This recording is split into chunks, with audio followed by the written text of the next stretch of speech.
So it's clear that every barn will need a thoughtful plan, whether it's improving repro, managing replacement numbers, or finding just space to milk more cows. Building on that, now we are moving into a topic that directly influences all those outcomes, semen strategy. The choices producers make between conventional, sexed, and beef not only determine how many replacements they'll have, but also the economics of beef cross calves and how barn space is allocated. So Paul, once again, I'll turn it to you. Okay, thanks, Krista. And yeah, so now we've gone around the table, I guess. So now we're going to involve all three of our panelists on four of our panelists on the questions for the next two segments. But yeah, so conventional, sex, beef, we've got lots of options in terms of products out there. Greg, for producers, look, and I should say, Greg, nice to see your face. You figured out your camera. Excellent. We can see you now. For producers looking to on how to align a genetic strategy for what's to come, how are you advising them with respect to usage of the three products, conventional, sex, beef, in their herds? So this is actually a pretty prevalent topic on almost every farm I'm on, and some of my advice for guys is first, we do have really great tools on the CMX Works, where we can help really plan how many heifers to make and the growth that is to come and what you plan to have on growth. But I think a big one is some guys will go to a strategy of maybe they're already breeding that cow sex twice and they might go to beef after that on a third breeding, but maybe consider a conventional dose on that third breeding on some of your better cows. Just to put a little bit more emphasis on some females coming, because a lot of guys are seeing around a $750 Holstein male calf, and then you get your crossbreds that are, let's say, around that 1700-ish, depending on the area you're from, and then when you factor in the price of cows and a lot of cows being worth, let's say, $5,000, there's money to be made again on having some replacements if you happen to overstock. So there is a very compelling case to be made to be on the side of having potentially even having to sell a couple for dairy, than to be short and be having to buy potentially $5,000 to $6,000 animals when quota in a couple of years is jumping up 8% for us in the West.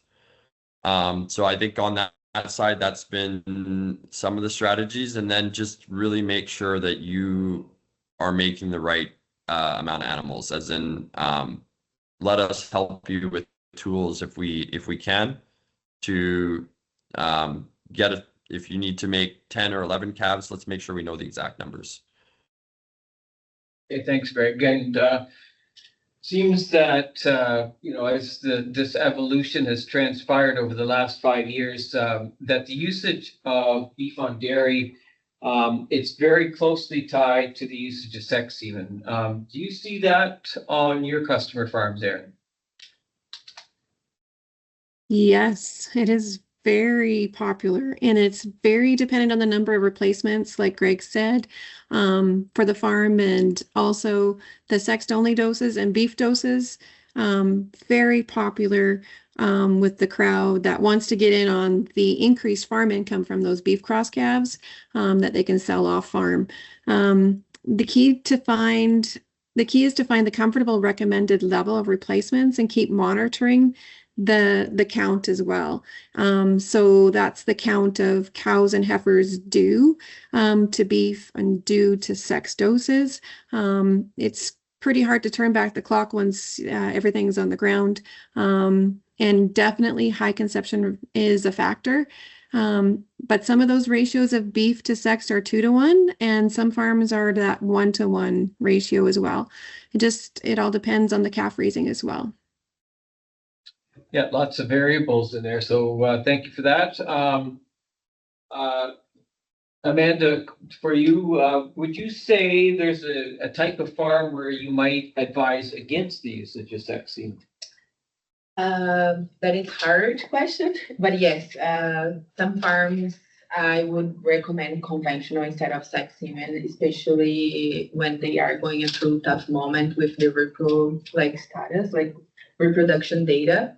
And it's a balance because if you're not getting enough pregnancies, is it compensate the price of beef for you to go beef and then not having enough like replacements, and so that's a balance that you need to think about. And I do recommend when the reproduction is not going well, that we go at least try a little bit of conventional to try to get the animals pregnant and then get the replacements out of, because it's hard to keep up with the numbers as well. So it's not worth it sacrifice completely like reproduction to not have enough replacements.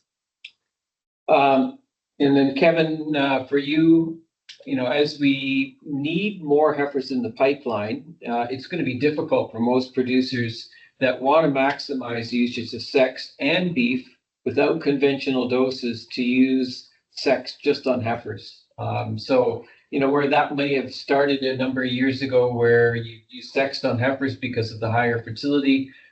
Today, if you need to have more heifers in the pipeline, and especially since there's already less heifers in the pens on a lot of farms, how do you deal with that? What kind of protocols should be used to make sure that the cows that we're using sex semen on now also get pregnant in a timely manner?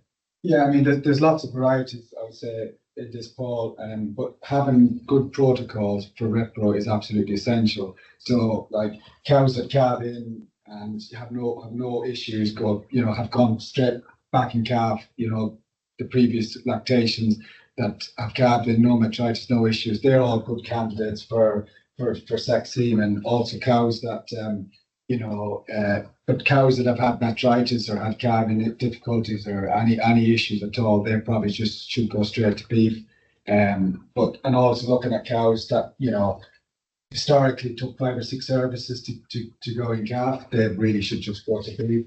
And another thing, looking at the sire of the cow, if the sire of the cow is a really bad score on daughter fertility, you probably would not put her to beef. On the other hand, a daughter that's got really good sire fertility, you would use sex semen on that. But utilizing the sense of has been a game changer.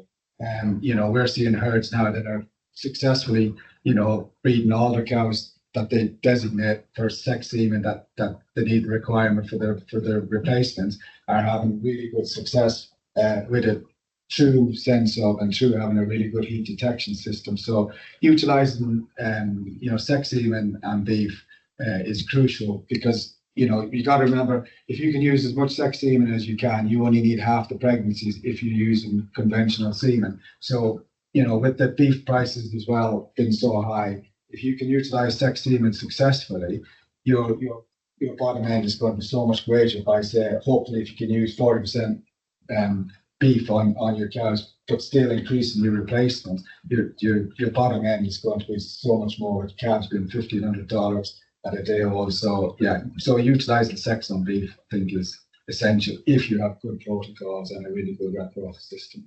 Okay, so for any of the 4 here that want to pipe up on this one, because I didn't assign an answer to any one of you on this, but do you have customers that do not use sex on heifers at all?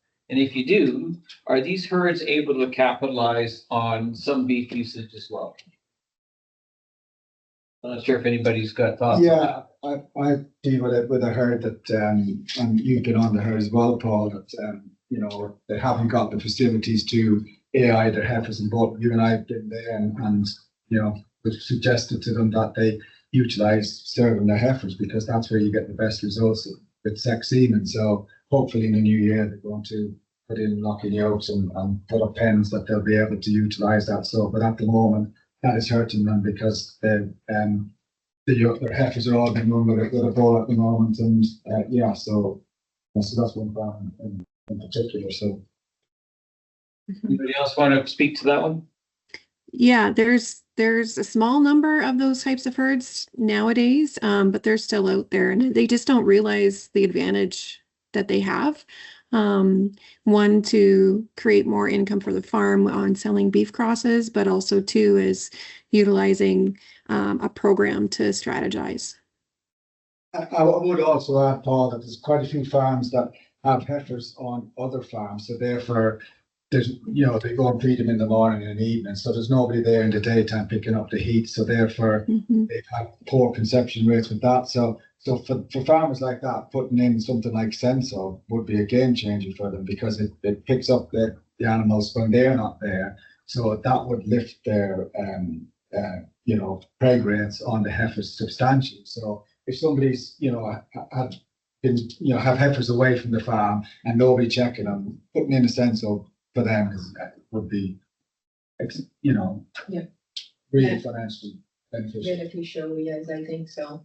And also talking about potential, like looking at my strategy, so our new program, it is really good to show how much that benefit you can create out of with like creating your own strategy and creating the beef strategy and sex semen, and it's visualized like this. The farmers can see how much they can make out of that, and that's changing their mind a little bit, right?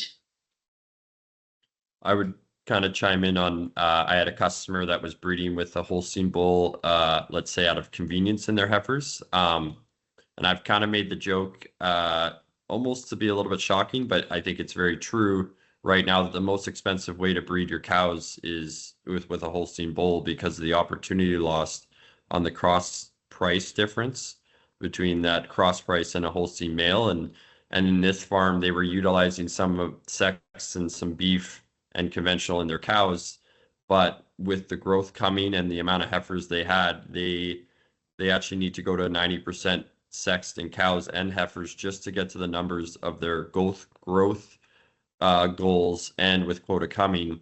But I didn't quite realize until we put it into our tools how dramatic they had to shift their usage. And so they put a sense up in just last week and plan to have the bull mores just to clean up in the preg heifer group. But it is, in a lot of cases, you can pay off, let's say, a Sen subsystem within a year, if compared to what a Holstein bull could do. And then you also get cows pregnant on a timeline that you can control pretty effectively. And I think a lot of guys are looking at that to bring a broad of value and ROI to their breeding strategy. And then obviously, depending on your area, if you don't necessarily have somebody to breed, if there is a technician in the area or a group, I would definitely consider that if that's the hang up for not breeding your own heifers. I also have another herd that breeds 100% conventional and a little bit of beef. And they were facing a challenge with the growth and the increase now with the animals, the replacements. So they were not getting enough replacements because of the amount of male and female, because it's not always 50%. So you do have a challenge on that as well. So you do go facing that. And then using a little bit of sex semen, especially because of the regrowth, that it's pretty good. So I think it is going to be helping them utilize a little bit of more beef and get more pricey from there.